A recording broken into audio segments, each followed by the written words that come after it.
In 2010, around Aberdeen, South Dakota, that county is called Brown County, and they had 318,000 acres of prevent plant. At the same time, in Humboldt County, Iowa, where our dad is originally from, north central Iowa, they had 102 acres of prevent plant. Guess which county had twice the rainfall as the other?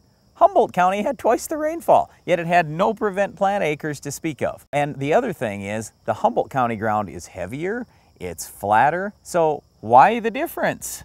Well, the only difference is one simple thing. It's Humboldt County had tile in the ground. Most fields were pattern tile there. Brown County, South Dakota, there's only one farmer I know that has tile in one field. So what I'm trying to say is if you're a farmer and you've run into prevent plant situations, you have high pH spots on your farm, you have high salt spots on your farm, you're having issues with water, you can fix that. Don't think that you can't, because there are many areas in the country and many areas in the world that have way more rainfall than you do, they have way heavier soil than you do, they have way flatter ground than you do, and they've gotten it solved. You can absolutely do this on your farm. What I think is kind of interesting, Brian, is some parts of the country, guys are hearing this and saying, tile? We've been doing that for 50 years, 100 years, whatever. Why are they talking about tile? Even in those areas, a lot of times guys may not have put any tile in for 10 or even 20 years. They say, well, I've got everything pattern tiled at 100 feet. And then you look in between those 100-foot tiles and you see some issues with poor drainage. Or if you're riding in the combine this fall,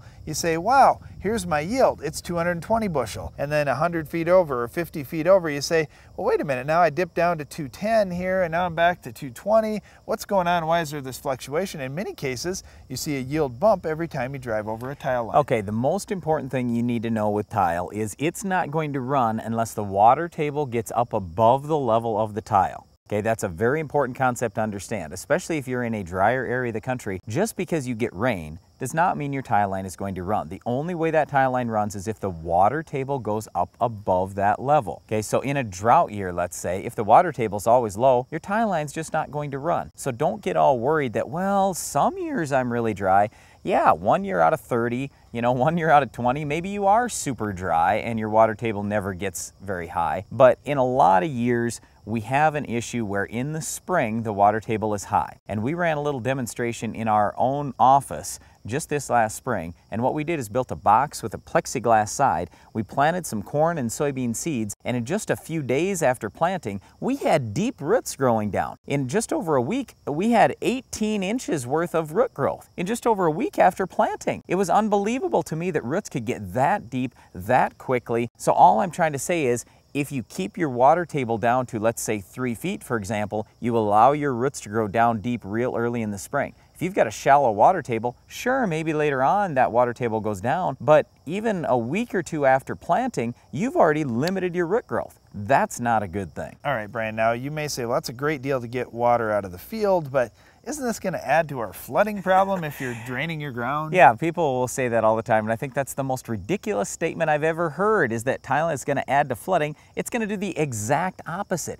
because think about it this way. Okay, let's say your ground is saturated 100% in the spring without tile. When you get a 2-inch rain, where's that rain go? It has to run off. When it runs off, it's going to carry soil, chemical, fertilizer. That's all bad stuff for the downstream environment, and now we are flooding people out. When we have tile in the ground, we have lowered our water table gradually over a long period of time, so there's no flooding that's going on. And now when we get that 2-inch rain in the spring, now where does it go?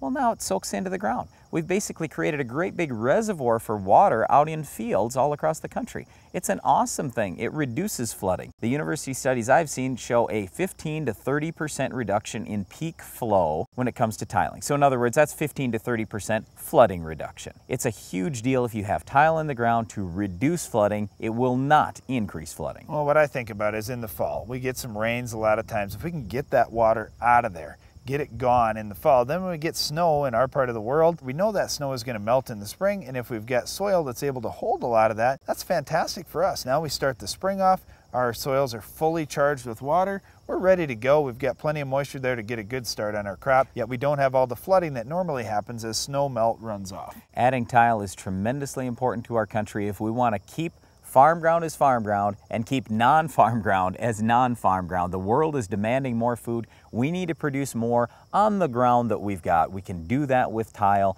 You can definitely increase the yields on your farm, reduce the flooding, and be better for the environment when you add tile. Well, another very good practice for farmers is controlling weeds in their fields. Weeds like our weed of the week. We'll show you how to control this tough weed coming up next.